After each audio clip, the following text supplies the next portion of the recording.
الحمدللہ رب العالمین، الصلاۃ والسلام علی رسولہ الکریم۔ فاعوذ باللہ من الشیطان الرجیم، بسم اللہ الرحمن الرحیم۔ سورہ البقرہ کی 159 آیت ہے۔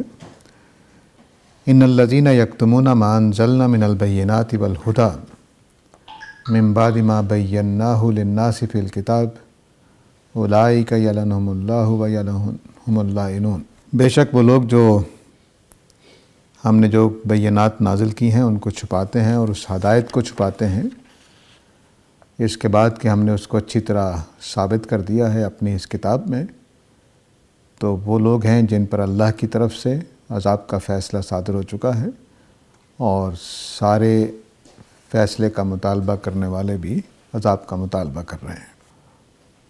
یہ ظاہر ہے کہ اہل کتاب کے اس گروپ کے بارے میں جو خانہ کعبہ کو ماننے کو تیار نہیں تھا، بیت الحرام کے مکہ میں ہونے کو ماننے کو تیار نہیں تھا، اور اب قبلے کی تبدیلی کے بعد وہ قبلے کی تبدیلی کو تسلیم کرنے کو تیار نہیں تھا، تو ان کے بارے میں یہ بات کہی جا رہی ہے کہ ہم نے جو بینات واضح باتیں نازل کی ہیں وہ، اور جو ہدایت ہم نے نازل کی ہے اس کو جو ثابت ہونے کے بعد چھپا رہے ہیں ان پر خدا کی طرف سے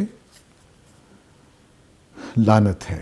لعنت جو ہے یہ عربی زبان میں صرف اس معنی میں استعمال نہیں ہوتا جس معنی میں ہم لعنت کا لفظ استعمال کرتے ہیں، یعنی گالی دینا، سب و شتم کرنا، صرف اس معنی میں نہیں ہے، بلکہ اس کا مطلب ہوتا ہے کہ عذاب میں مبتلا کرنا، عذاب دینا یعنی، اور خیر سے محروم کر دینا یہ مطلب ہوتا ہے، اور اپنے آپ سے دور کر دینا مطلب ہوتا ہے، دھتکار دینا مطلب ہوتا ہے۔ تو یہ سارے مطلب اس کے اندر ہوتے ہیں۔ یہاں پر عذاب کے معنی میں ہے، آگے چل کر اس کی بات واضح ہو جائے گی۔ تو اللہ تعالیٰ نے ان کے بارے میں عذاب کا فیصلہ کر لیا، اور جو لعنت کرنے والے ہیں وہ بھی یہی کر رہے ہیں۔ اب لعنت کرنے والے جو ہیں اس میں آگے چل کر 2-3 آیتوں کے بعد ہی اس میں فرشتوں کا ذکر ہے اور لوگوں کا ذکر ہے کہ جو ان کے لیے یہی دعا کرتے ہیں کہ ان کو عذاب حاصل ہو۔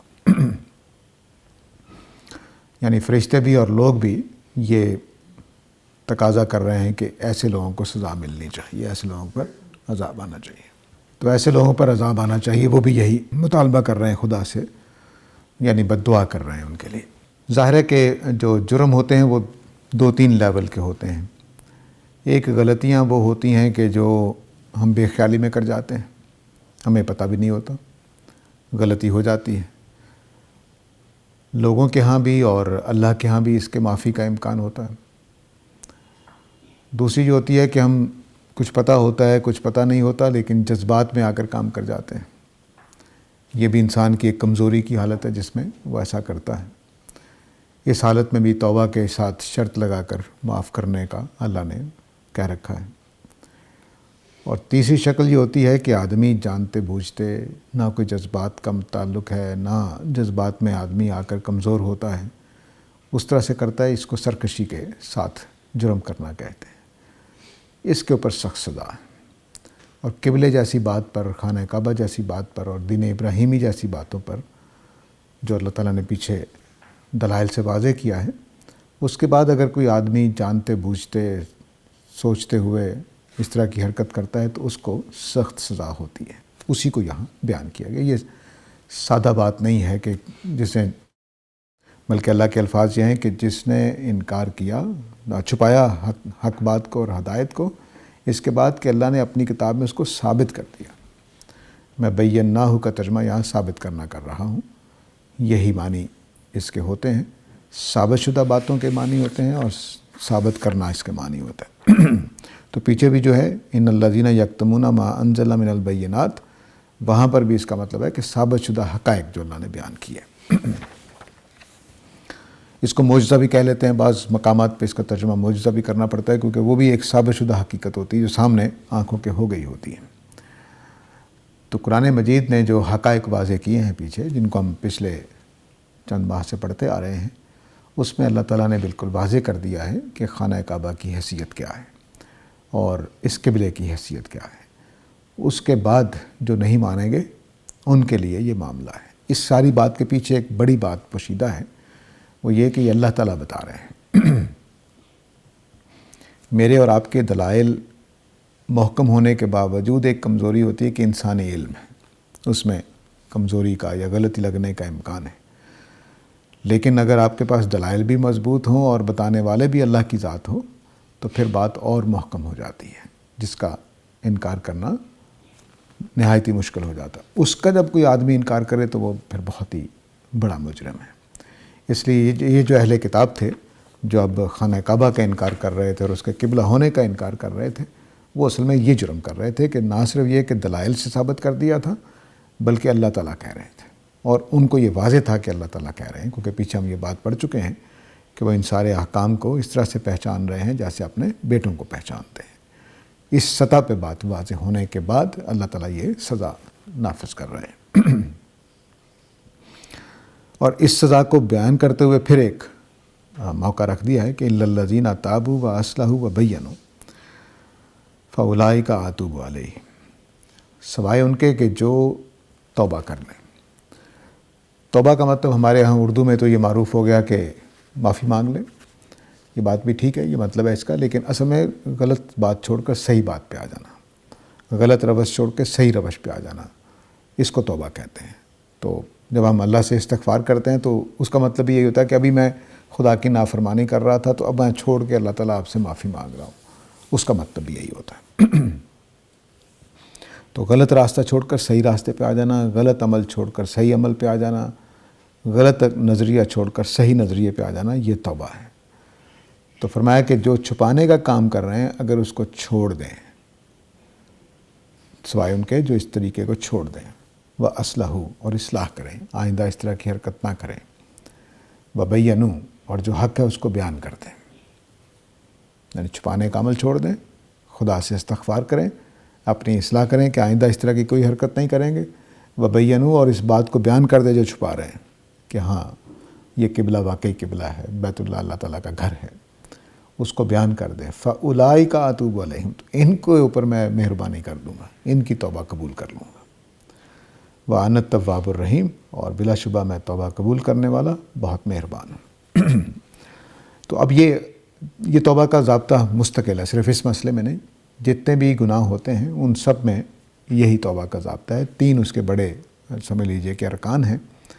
ایک یہ کہ ہم جو کام کر رہے ہیں اس کو چھوڑیں اور معافی مانگیں، دوسرا یہ ہے کہ اپنی اصلاح کے جذبے کے ساتھ کریں کہ آئندہ میں ایسی حرکت نہیں کروں گا، اور تیسرا یہ ہے کہ اس کی اگر تلافی ممکن ہو، کمپنسیشن ممکن ہو تو وہ کر دی جائے۔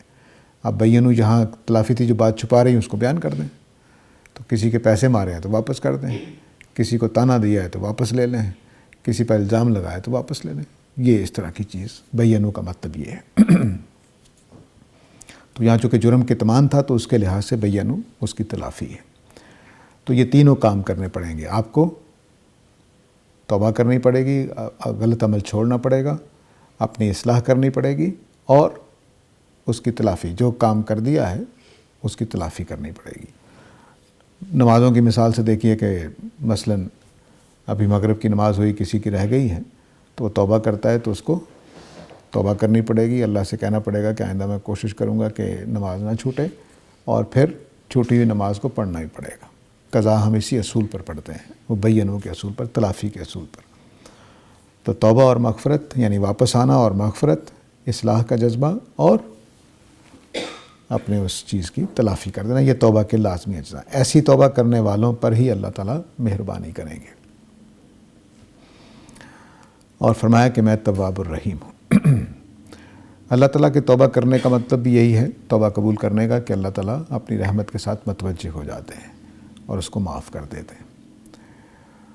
اور تواب الرحیم دو صفتیں اکٹھی ہیں، جو پہلے میں جب صفات اس طرح اکٹھی آتی ہیں تو اس کی وضاحت کرتا رہا ہوں۔ تواب کا مطلب ہے بہت زیادہ توجہ دینے والے، بہت زیادہ توبہ قبول کرنے والے، اور رحیم کا مطلب ہے بہت زیادہ مہربان، دائمی مستقل مہربان۔ کوئی توبہ رحمت کے بغیر قبول نہیں ہوگی، اور کوئی رحمت توبہ کے بغیر صادر نہیں ہوگی، یہ واضح رہنا چاہیے۔ ان دو صفتوں کو اکٹھا کرنے کا مطلب یہ ہے۔ پوری بات کو میں تفصیل کرتا ہوں تھوڑی سی۔ کہ اگر مثال کے طور پر کسی کا جرم معاف کرنا عدل کے خلاف ہو تو اس کی توبہ قبول نہیں کی جائے گی۔ کسی کا جرم معاف کرنا عدل کے خلاف ہو تو توبہ قبول نہیں کی جائے گی۔ یہ رحمت کا تقاضا ہے، کیونکہ رحمت عدل کے بغیر مکمل نہیں ہوتی۔ تو کسی شخص کی ایسی توبہ ہرگز قبول نہیں ہوگی جس سے ظلم وجود میں آتا ہو۔ پہلے وہ ظلم ختم کیا جائے گا، پھر توبہ قبول کی جائے گی۔ یہ تواب الرحیم دونوں صفات مل کر یہ پیغام دیتی ہیں، ورنہ خالی انا تواب کہہ دینا چاہیے تھا، خالی رحیم کہہ دینا چاہیے تھا۔ تو ان دونوں کو اکٹھا کرنے کا مطلب یہ ہے کہ اب اس کو ایک مثال سے سمجھیے۔ ایک چودھری صاحب نے ایک بیوہ کا گھر چھین لیا، اس کی فصلیں کھیت چھین لیے اور گاؤں سے دھکے دے کر نکال دیے۔ وہ بوڑھی بیچاری جنگلوں میں رہتی رہتی فوت ہو گئی۔ چودھری صاحب کو خیال آیا توبہ کر لی، مانی جائے گی۔ جب تک اس بڑھیا کے ساتھ عدل نہیں ہو جاتا اس کی توبہ نہیں مانی جا سکتی۔ تو یہ ہے تواب الرحیم کا مطلب کہ توبہ ان کی قبول ہوگی جو رحمت کے مستحق ہو جائیں گے، رحمت ان پر ہوگی جن کی توبہ قبول ہو جائے گی۔ یہ دونوں مل کر ایک پورا تصور دیتے ہیں۔ تو اب یہ اسی سے پھر وہ جتنی بھی توبہ کا قانون ہے، حقوق العباد کے مسئلے ہیں، شرک کا مسئلہ ہے، شرک کو اس لیے معاف نہیں کیا جائے گا قیامت والے دن کہ اس سے سب سے بڑا ظلم وجود میں آتا ہے۔ ان الشرک لظلم عظیم، سب سے بڑا ظلم وجود میں آتا ہے کہ آپ نے خدا ہی سے حق چھین لیا، اس کی چادر چھیننے کی کوشش کی، اس کی کبریائی کو چھیننے کی کوشش کی۔ تو اسی طرح لوگوں کے ساتھ ہے کہ کسی آدمی کا وہ گناہ معاف نہیں کیا جائے گا جس میں کسی دوسرے انسان پر ظلم وجود میں آ رہا ہو۔ پہلے اس کی کمپنسیشن ہوگی، اس کے ساتھ معاملہ کیا جائے گا، پھر آپ کی ہماری توبہ قبول ہو جائے گی۔ تو فرمایا کہ بلا شبہ وہ لوگ جو توبہ کر لیں، اصلاح کر لیں اور اپنے اس کتمان حق جو کیا ہے اس کو بیان کر دیں تو ان کے اوپر اللہ تعالیٰ مہربانی کرے گا، کیونکہ اللہ تعالیٰ توبہ کے اصول پر، رحمت کے اصول پر توبہ کو قبول کرنے والا اور مہربانی کرنے والا ہے۔ اب یہ جو ظاہر ہے کہ ضابطہ ہے، یہ اللہ تعالیٰ نے جتنے بھی ضابطے ہیں وہ خدا کی صفات کی پرتو ہے۔ اللہ تعالیٰ رحمان ہے تو رحمت کا پرتو ہے کہ اس کے نتیجے میں بہت سارے قاعدے بن جاتے ہیں۔ اس طرح اللہ تعالیٰ تواب ہیں تو تواب کے اعتبار سے بہت سارے قاعدے بن جاتے ہیں۔ تو جتنی بھی خدا کی صفات ہیں وہ ان کے بارے میں یہ جان رکھنا چاہیے کہ ان میں سے کوئی بھی کسی وقت بھی معطل نہیں ہوتی۔ مثلا ہمیں ہو سکتا ہے کہ ہم غصے کے موقع پر جو شفقت کا جذبہ ہے ختم ہی ہو جائے، بالکل نفرت کے موقع پر ہم بڑے ظالمانہ طریقے سے لوگوں کو ظلم کر دیتے ہیں، کیونکہ ہمارے اندر وہ جذبہ شفقت کسی وقت کسی وجہ سے کسی نفرت میں، بدلے کے جذبے میں، انتقام کے جذبے میں ختم ہو جاتا ہے۔ اللہ تعالیٰ کے ہاں ایسا نہیں ہوتا کہ جب اللہ تعالیٰ کو غصہ آیا ہو تو اللہ کی رحمت بالکل بجھ جاتی ہے، ایسا نہیں ہوتا۔ وہ اس وقت بھی پورے مہربان ہوتے ہیں جب پورا غصہ آیا ہوتا ہے۔ اس لیے ان کا غصہ بھی نپا تلا، ان کی رحمت بھی نپی تلی، ان کا تواب ہونا بھی نپا تلا۔ وہ خدا کے اپنی صفات کے عین پرتوں کے مطابق ہوتا ہے، اس میں یہ نہیں ہوگا کہ حدود سے تجاوز ہو گیا، کہ کسی کی شکل پسند آ گئی تو سب کچھ ہی معاف کر دیا، ایسا نہیں۔ خدا کے ہاں ایسا نہیں ہوتا۔ تو وہ اگر ظلم وجود میں نہیں آیا ہوا تو پھر معافی ہو جائے گی۔ تو رحمت جو ہے میں پہلے بھی عرض کر چکا ہوں سورہ الفاتحہ میں بھی اور بعد میں بھی جہاں جہاں موقع آیا ہے کہ آگے چل کر مزید باتیں واضح ہوں گی کہ رحمت مکمل نہیں ہوتی عدل کے بغیر۔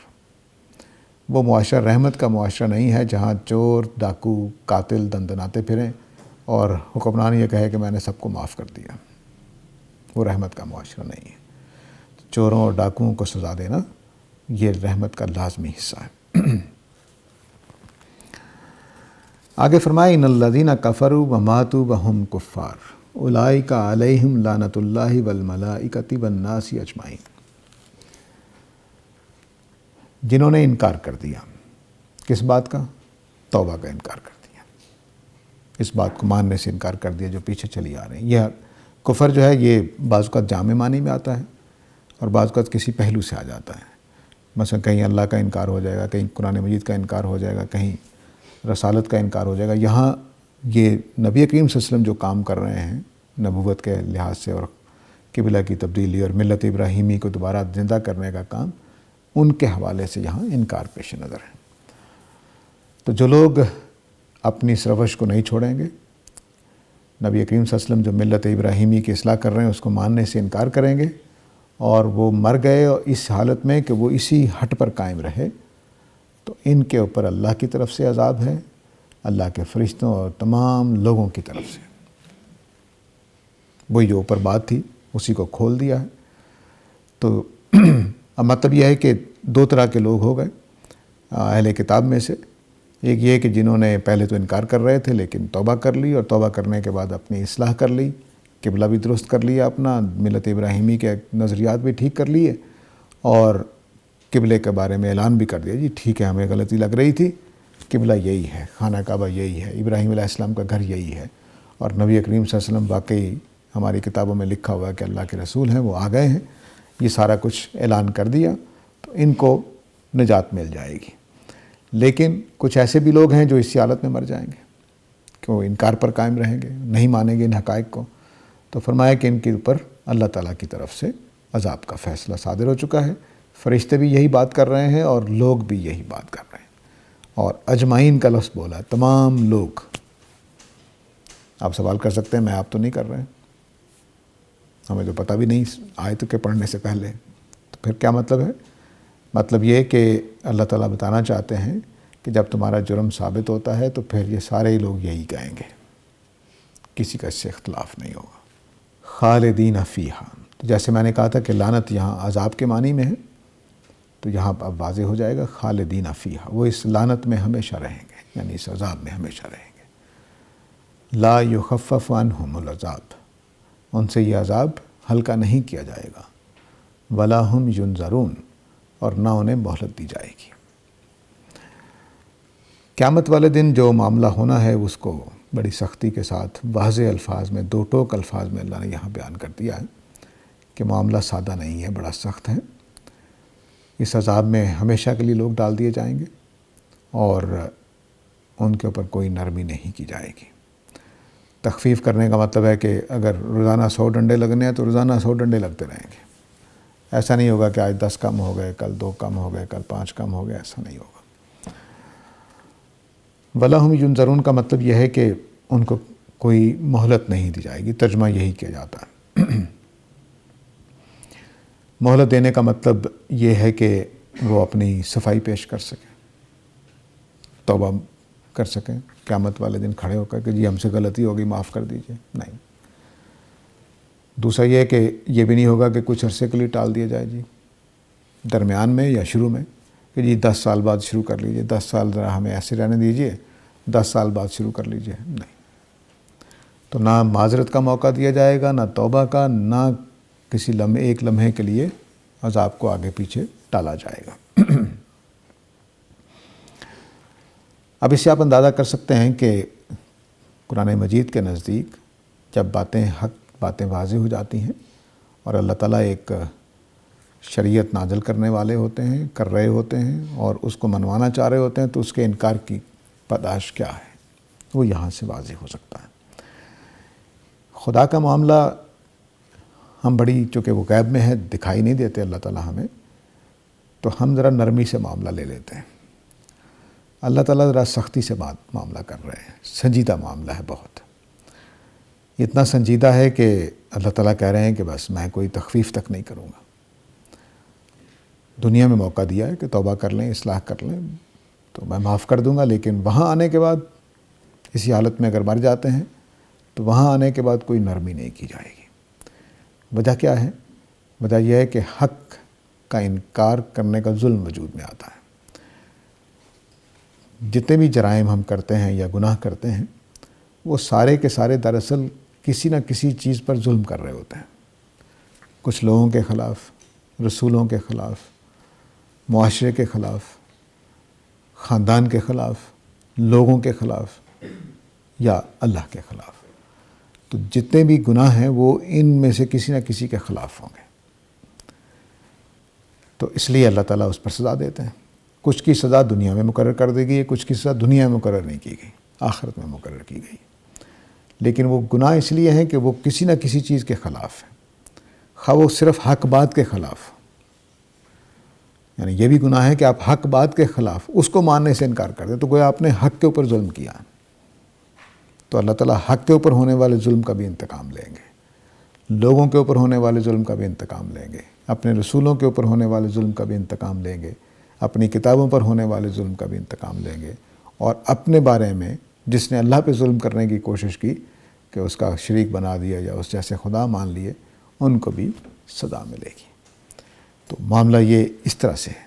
تو گویا دنیا جو ہے وہ دراصل عدل پر قائم کی گئی ہے، جب کوئی عدل کے خلاف چلتا ہے تو اس کو سزا ملے گی، اور عدل یہ ہے کہ حق کو حق مانا جائے، باطل کو باطل مانا جائے، خدا کو خدا مانا جائے، نا خدا کو نا خدا مانا جائے، اور ماں کو ماں، باپ کو باپ۔ اللہ تعالیٰ اتنے سخت ہیں اس مسئلے میں، وہ کہتے ہیں کہ جو تمہارا باپ نہیں اس کو باپ نہیں کہہ سکتے، عدل کے خلاف۔ جو تمہاری ماں نہیں اس کو تم ماں نہیں کہہ سکتے۔ تو عدل اتنا پیش نظر ہے اللہ کے ہاں کہ بس جو سچائی ہے اس پر قائم رہو، سچائی پہ قائم رہو۔ اگر تم نے کسی یتیم بچے کو پال لیا تو تم سرپرست ہو، بس ٹھیک ہے، اتنا کافی ہے، تمہیں ثواب مل جائے گا۔ یہ کہ اس کا نام، باپ کا نام بدل دو، یہ اللہ کو پسند نہیں۔ تو اللہ تعالیٰ یہاں بہت چھوٹی چھوٹی چیزیں، بظاہر ہمیں لگتا ہے کہ اس میں کیا مسئلہ پڑتا ہے جی، ہم نے یتیم بچہ لے کے پالا تھا، ابھی 6 مہینے کا تھا، ہم نے گود لے لیا تھا، تو ہم نے اس کا نام اپنے نام سے رکھ دیا، تو کیا فرق پڑتا ہے؟ اللہ کہتے ہیں نہیں، فرق پڑتا ہے، حقیقت تبدیل ہوتی ہے، حق تبدیل ہوتا ہے۔ حق یہ تھا کہ اس کا باپ تم نہیں ہو، اس کے ماں تم نہیں ہو۔ تو اتنا باریکی سے اللہ تعالیٰ اس چیز کا خیال رکھتے ہیں۔ تو یہ وہ بات ہے جس کی وجہ سے پھر اللہ تعالیٰ سزا دیتے ہیں کہ حق بات کو کہیں بھی فراموش نہیں ہونے دیتے۔ حق بات کے تمام تقاضے پورے کیے جائیں گے۔ والد ہیں تو ان کے تقاضے، والدہ ہیں تو ان کے تقاضے، رسول ہیں تو ان کے تقاضے، خدا ہے تو اس کے تقاضے، جو جس کی حیثیت ہے اس کے مطابق اس کا معاملہ دیکھا جائے گا۔ تو دین کا یہ پہلو ہے جو اکثر فراموش رہتا ہے۔ ہم چونکہ اس طرح سے دین کو سمجھتے ہیں کہ اللہ نے کہہ دیا جی شرک معاف نہیں ہوگا، یہ نہیں سوچتے کہ ہوا کیا ہے، اس کے پیچھے کیا حقیقت ہے۔ اللہ تعالیٰ بیان کرتے ہیں، وہ کہتے ہیں کہ شرک جو ہے ظلم عظیم ہے، کہ آپ نے یعنی جو سب سے بڑی ہستی ہے اس کے خلاف اقدام کر دیا، اس کا حق چھیننے کی کوشش کی۔ تو والدین کے خلاف اب دیکھیے کہ والدین کے خلاف جو معاملات ہیں، سورہ 3-4 مقامات پہ اللہ تعالیٰ نے اس کو زیر بحث لے کر آئے۔ کیوں؟ خاص طور سے بڑھاپے میں والدین کے اوپر جو ہونے والی ظلم جاتی ہے۔ سورہ کہف میں یہاں تک بتا دیا کہ بیٹا ماں باپ کے لیے رسوائی کا باعث بننے والا تھا، اٹھا لی۔ تو اس طرح سے جو معاملات ہیں اللہ تعالیٰ کے، وہ بہت ہی نزاکت کے ساتھ، بہت باریک بینی کے ساتھ ہونے ہیں۔ اور اللہ تعالیٰ جو جملہ بولتے ہیں نا کہ ایک ذرہ برابر نیکی ہوگی وہ بھی سامنے آ جائے گی، ذرہ برابر برائی ہوگی تو وہ بھی سامنے آ جائے گی، وہ اسی پہلو سے ہے کہ خدا کے ہاں چھوٹی سے چھوٹی چیز کا لحاظ رکھا جا رہا ہے۔ ظاہر ہے کہ ہم جہاں پہ بے خبری میں ہوتے ہیں وہاں اللہ تعالیٰ معاف کرنے والے ہیں، لیکن ہمیں بھی اسی طرح سے چیزوں کو سمجھ کر دین کے اوپر عمل کرنا ہوتا ہے۔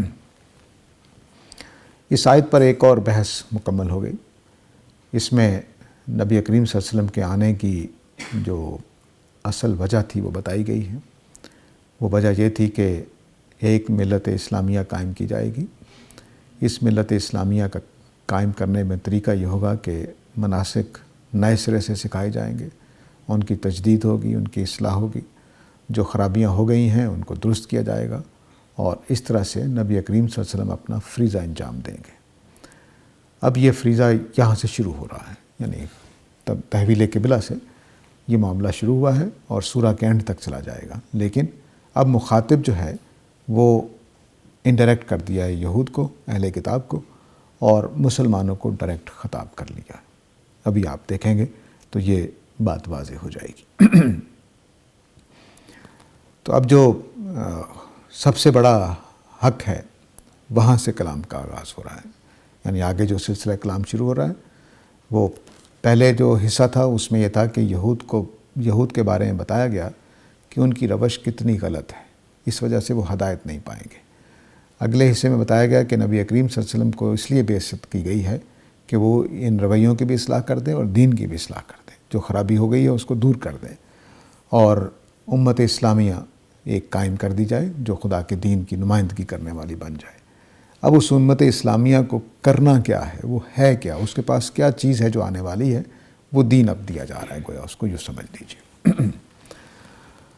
تو آغاز اسی بنیادی بات سے کیا گیا جس پر ابھی میں بات کر رہا تھا، الہکم الہ واحد لا الہ الا ہو الرحمن الرحیم۔ اللہ کا نام نہیں لیا گیا یہاں پر، بہت اہم بات ہے۔ فرمایا کہ تمہارا خدا صرف ایک ہی خدا ہے، اس کے سوا کوئی خدا نہیں ہے، وہ جو رحمان الرحیم ہے۔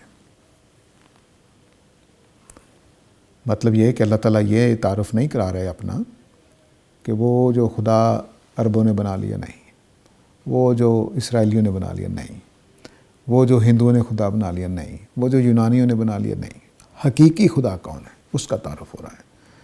کہہ رہے ہیں کہ کوئی الہ ہے ہی نہیں سوائے ایک، نام ابھی زیر بحث نہیں ہے، کوئی خدا ہے ہی نہیں ہے سوائے ایک، اور وہ کون ہے؟ وہ رحمان و رحیم ہے۔ اللہ نہیں بولا، واضح رہنا چاہیے۔ صفات کے تعارف سے اصل خدا کی طرف ذہن جائے گا۔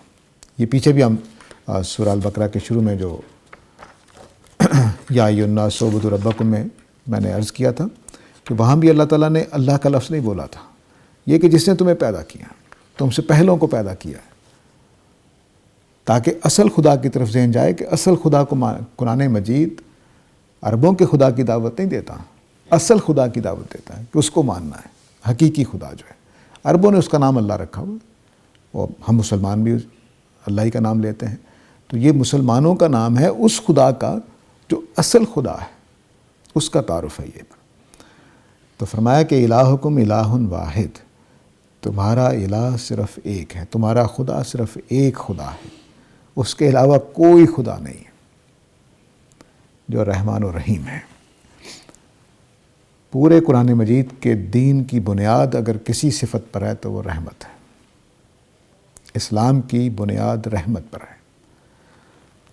اب دیکھیے سورہ رحمان میں چلے جائیے، الرحمن علم القرآن، رحمان نے قرآن سکھایا، ٹھیک ہے، رحمان نے قرآن سکھایا۔ وما ارسلناک الا رحمۃ للعالمین، اللہ تعالیٰ نے رحمت کرنا چاہی تو آپ کو بھیجا۔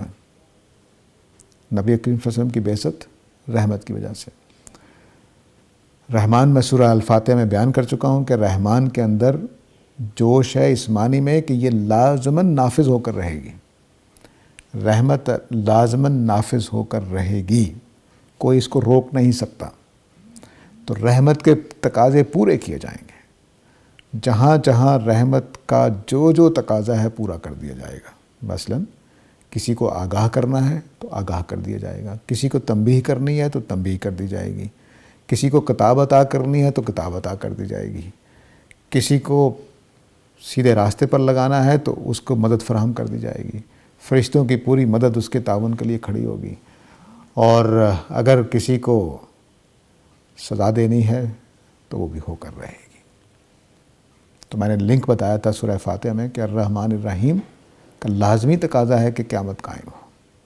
خود اس کو قرآن نے بیان کیا ہے کہ کتب علی نفسہ الرحمہ لیجمعنکم الی یوم القیامہ، ہم اللہ نے اپنے اوپر رحمت واجب کر رکھی ہے تو ہم لازماً قیامت والے دنوں میں اکٹھا کریں گے۔ تو رحمت کا تقاضا ہے قیامت، تو اس لیے یہاں پر بھی اس اللہ کا تعارف کرایا جا رہا ہے جو رحمان و رحیم ہے، یہ سب کچھ کر کے رہے گا، ٹالا نہیں جا سکتا۔ اس کی رحمت کا بہاؤ اتنا تیز ہے کہ وہ بہہ رہی ہے، مسلسل بہہ رہی ہے، جو کام ہونے والے ہیں وہ ہوتے چلے جا رہے ہیں۔ تو میں یہ یقین کے ساتھ کہہ سکتا ہوں کہ آدمی رخ سیدھا کرے ذرا خدا کی طرف، فرشتوں کے جلو اس کی مدد کے لیے آ جاتے ہیں، یہ وعدہ کیا قرآن مجید نے۔ تو اس کی جو رحمت ہے اس کے پورے تقاضے پورے کیے جاتے ہیں، آپ کو رہنمائی چاہیے مل جائے گی۔ حیرت انگیز ہوتی ہے کہ آپ کسی بھی آدمی کو دیکھیں تو وہ کوئی نہ کوئی آدمی تلاش کر لیتا ہے ہدایت کے لیے، کوئی نہ کوئی تلاش کر لیتا ہے، پہنچ جاتا ہے خدا تک، سیدھے دین تک۔ تو یہ دنیا کی تاریخ ایسی، اللہ تعالیٰ نے اس کو ایسے ہی بنایا ہے۔ تو فرمایا کہ تمہارا خدا صرف ایک خدا ہے، اس کے سوا کوئی خدا نہیں ہے، ادھر ادھر نہ جھانکا کرو، بس ایک خدا والے ہو جاؤ۔ اور وہ خدا کون سا ہے؟ وہ رحمان الرحیم ہے۔ وہ عدالت لگا کر رہے گا، دین بھیج کر رہے گا، دین نافذ کر کے رہے گا۔ اب میں دینیات میں آ گیا ہوں، پہلے میں نے وہ باتیں کہی تھی جو رحمت کا عام تقاضا ہے۔ یہاں سیاق و سباق میں کیا ہے کہ نبی کریم صلی اللہ علیہ وسلم آ گئے ہیں، اپنا کام کر کے جائیں گے، دینونت ہوگی، دین دیا جائے گا، دین سمجھایا جائے گا، دین کو نافذ کر دیا جائے گا، یہاں تک کہ عربوں میں کوئی دوسرا دین نہیں رہ سکے گا۔ یہ ہے رحمان الرحیم، جو ظاہر ہے کہ اہل کتاب کے لیے ناقابل قبول صورتحال ہے، لیکن اللہ نے یہ کر دیا ہے۔ اب یہ جو رحمان الرحیم ہے، اس کے ہاتھ میں ہے باغ ڈور، اس نے اپنے کام کر کے رہنے ہیں۔ اور رحمان کے اور رحیم کے دونوں لفظ مل کر جیسے دو صفتیں اکٹھی ہوتی ہیں، رحمان میں بہاؤ ہے، زور ہے، جوش ہے اور نہ رکنے والی کیفیت ہے، لیکن ہم سارے جانتے ہیں کہ جوش ٹھنڈا پڑ جاتا ہے۔ رحیم کا لفظ بتاتا ہے کہ نہیں، یہ دائمی ہے، اتنا ہی جوش مستقل طور پر قائم رہے گا، کبھی اس کو خاتمہ ہونے والا نہیں ہے۔ تب دیکھیے کہ کتنا زبردست اگلی بحث کا آغاز یہاں سے کیا کہ میں نے محمد صلی اللہ علیہ وسلم کو بھیج دیا ہے، مقصد یہ ہے کہ ملت ابراہیمی کی دوبارہ تاسیس کی جائے، دوبارہ اس کی اصلاح کی جائے، اس کی خامیاں دور کر دی جائیں، اس میں جو نقائص پیدا کر دیے گئے ہیں، جو بدعتیں پیدا کر دی گئی ہیں، صاف کر دی جائیں۔ اور یہ کام کون کر رہا ہے؟ الہ واحد کر رہا ہے۔ اب اس کے اندر جو پیغامات ہیں وہ میں اب کھولتا ہوں۔ میں پہلے معنی سمجھایا میں نے۔ پہلا پیغام یہ ہے کہ الہ کے علاوہ کسی کو دین دینے کا حق نہیں ہے۔ یہ پورے قرآن کا واحد میسج ہے جو اللہ تعالیٰ بار بار کہتے ہیں، مخلصین لہ الدین، مخلصین لہ الدین، مخلصین۔ دین صرف اللہ سے لینا، کسی اور سے نہیں لینا۔ تو الہ ہی دین دے سکتا ہے، دین دینے کا حق کسی بندے کو نہیں ہے۔ لیکن پورا عالم انسانی دیکھ لیجئے کہ دین دینے کا کام انسان کرتے ہیں، اللہ کو یہ پسند نہیں ہے۔ اس کو آگے چل کے اللہ تعالیٰ بتائیں گے کہ تم نے ارباب من دون اللہ بنا لیے، فتوے دیتے ہیں احبار اور رہبان کو۔ یہاں تک صورتحال ہے کہ ہم حلال اور حرام کر رہے ہوتے ہیں، کسی نے اجازت نہیں دی کسی چیز کو حلال کرنے کی، کسی کو حرام کرنے، ہم کر رہے ہوتے ہیں۔ صرف اپنے ہی پچھلے 50 سال کے فتوے اٹھا کر دیکھ لیں، کتنی چیزیں حرام ہوئیں، کتنی چیزیں حلال ہوئیں۔ ہم نے لاؤڈ سپیکر حرام کیا، کس نے قرار دیا تھا؟ کس اصول پر دیا؟ کچھ پتہ نہیں، لیکن حرام قرار دیا ہم نے۔ تو اس طرح کی بے شمار چیزیں ہم نے حرام کی۔ خون کا عطیہ دینا حرام ہے کہ حلال ہے؟ فتوے ہو رہے ہیں، پوچھ لیجئے۔ اعضاء کا عطیہ دینا حلال ہے کہ حرام ہے؟ تو دین ہم بناتے ہیں، اور ہمارے ہاں وہ نیل پالش لگانا جائز ہے کہ ناجائز ہے، اور اس میں دیکھیے کتنے کتنے فتوے ہیں۔ تو سالگرہ منانا، یعنی ہمارا بچپن پورے کا پورا اس کشمکش میں گزرا ہے کہ کچھ گھرانے سالگرہ کر رہے ہوتے تھے تو وہ گناہ کر رہے ہیں، کچھ سالگرہ نہیں کر رہے تو بڑا اچھا کام کر رہے ہیں، اسی کشمکش میں۔ تو یہ کس نے حلال و حرام کرنا ہے؟ کون ہے؟ صرف الہکم الہ واحد، اس کا کام ہے۔ اس کے کسی حکم کے تحت کوئی حکم آ جائے تو ٹھیک، نہیں تو آپ اپنے پاس رکھیے۔ آپ کو اجازت نہیں ہے کسی چیز کو حرام قرار دینے کی، کسی چیز کو حلال قرار دینے کی۔ میں یہ نہیں کہہ رہا کہ آپ اس کو حلال سمجھ لیں، حرام سمجھ لیں، میں صرف یہ بتا رہا ہوں، اصولی بات سمجھا رہا ہوں کہ یہ صرف اللہ کا حق ہے، کسی اور کا حق نہیں ہے۔ تو الہکم الہ واحد کا پہلا اب مقصد کیا ہے کہ میں جو محمد صلی اللہ علیہ وسلم کے ذریعے سے دین دے رہا ہوں، اس کو چھوڑ کر جاؤ گے کہاں؟ میرا ہی حق دینے کا حق ہے کہ میں ہی دین دوں، اور میرے دین کو تم نے لازماً ماننا ہے، اس کو چھوڑ نہیں سکتے ہو۔ تو پہلا تقاضا یہ ہے، الہکم الہ واحد یہاں بولا اس لیے گیا ہے کہ جو میں تبدیلیاں کر رہا ہوں تمہیں ماننی پڑیں گی، انکار نہیں کر سکتے ہو، میرا ہی حق ہے کہ میرا دین مانا جائے۔ دوسری بات یہ ہے کہ بچ کر جاؤ گے کہاں؟ میں تمہارا الہ ہوں، پکڑ لوں گا، رحمان اور رحیم کے تقاضے پورے کر دوں گا، سزا ہوگی، فیصلے ہوں گے، جس کو جنت میں جانا ہے جنت میں چلا جائے گا، جس کو دوزخ میں جانا ہے دوزخ میں ڈال دوں گا۔ یہ تقاضے پورے ہوں گے، اس لیے بچ کے رہو، میں جو احکام دے رہا ہوں ان کے اوپر پوری طرح سے عمل کرو وگرنہ مارے جاؤ گے۔ یہ وہ پیغام ہے اس چھوٹے سے جملے کا۔ یہاں سے ایک نئی فصل کا آغاز ہو رہا ہے، نئے مضمون کا۔ تو اب چونکہ وقت ہو گیا ہے، ان کا سوال نامہ پکڑانے کا تقاضا یہی ہے، تو یہاں پہ روک لیتے ہیں۔ وآخر دعوانا الحمدللہ۔